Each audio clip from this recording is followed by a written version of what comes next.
Brought to you by Nova शुद्ध घी। जब जब खाए दिल खुश हो जाए, सदियों का नोवा शुद्ध देसी घी, सपना स्वस्थ भारत का। I love घी।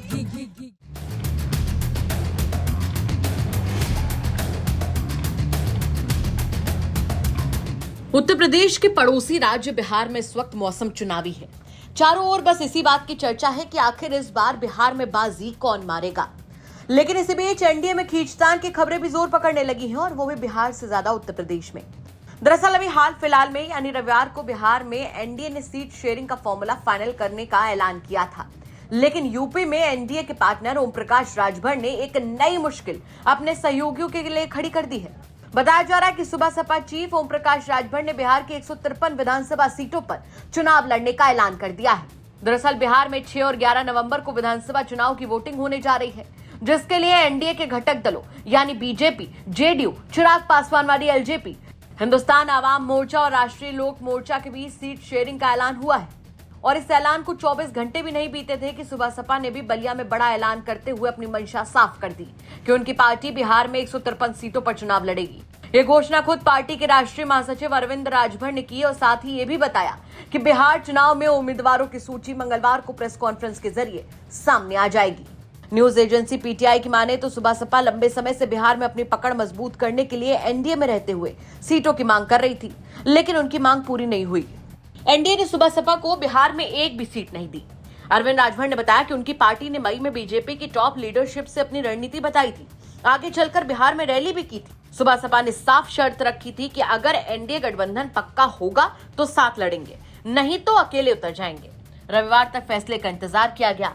अब सुबह सपा ने बिहार में 153 सीटों पर खुद चुनाव में उतरने का फैसला किया है। सुहेल, भारतीय समाज पार्टी लगातार बिहार चुनाव में प्रयास कर रही थी कि एनडीए गठबंधन के साथ मिलकर के चुनाव लड़ा जाए, लेकिन शीर्ष नेतृत्व के भरोसा देने के बाद भी वहां जिस तरीके से एनडीए में भारतीय समाज पार्टी के साथ अन्याय किया गया, उनके साथ नाइंसाफी की गई, तो इससे ये पता चल रहा है कि उत्तर प्रदेश और बिहार में जिस तरीके से बिहार की जनता ने तैयारी किया था, माननीय ओम प्रकाश राजभर जी ने सैकड़ों कार्यक्रम किया था, तमाम विधानसभाओं में जा करके लोगों को जगाने का काम किया था। अब वो लोग अब चिंतित हैं कि भारतीय समाज पार्टी एनडीए के साथ नहीं हो पाए, तो हम लोगों ने तय किया है कि हम 153 विधानसभा सीटों पर चुनाव लड़ेंगे और 53 प्रत्याशियों का चयन भी करके घोषणा प्रथम चरण का कर दिया गया है।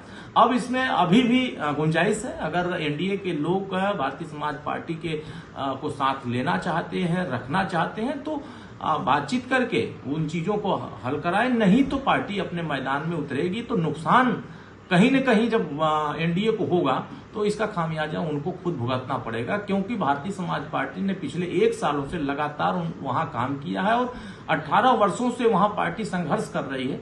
तो अब उसका नतीजा जब चुनाव का परिणाम आएगा तो जो एनडीए के घटक दलों को जो हार का सामना करना पड़ेगा, तो उसकी जिम्मेदारी उन्हीं की होगी। भारतीय समाज पार्टी अभी भी गुंजाइश बनाकर रख रही, नहीं तो हम तीसरे मोर्चे की भी तैयारी कर रहे हैं। तीसरे मोर्चे का गठन करके बिहार में चुनाव मजबूती से मिलकर सब लोग लड़ा जाए। सूत्रों के मुताबिक अरविंद राजभर का तो यहां तक कहना है कि आरजेडी की ओर से सुबह सपा को 5 सीटों का ऑफर मिला था, जिसे उन्होंने ठुकरा दिया, और जब उन्हें बीजेपी का भी साथ नहीं मिला तो उन्होंने अकेले ही चुनावी बुगुल फूंकने का ऐलान कर दिया। फिलहाल बिहार चुनाव के बाद वोटों की गिनती 14 नवंबर को होगी। इस बार मुकाबला एनडीए, विपक्षी गठबंधन और प्रशांत किशोर की जन स्वराज पार्टी के बीच त्रिकोणीय होने की उम्मीद की जा रही है। अब देखना होगा ओम प्रकाश राजभर का फैसला बिहार में किसे नुकसान और किसे फायदा पहुंचाता है। क्या कहेंगे आप इस खबर पर, हमें कमेंट करके जरूर बताएं। ब्यूरो रिपोर्ट, यूपी तक।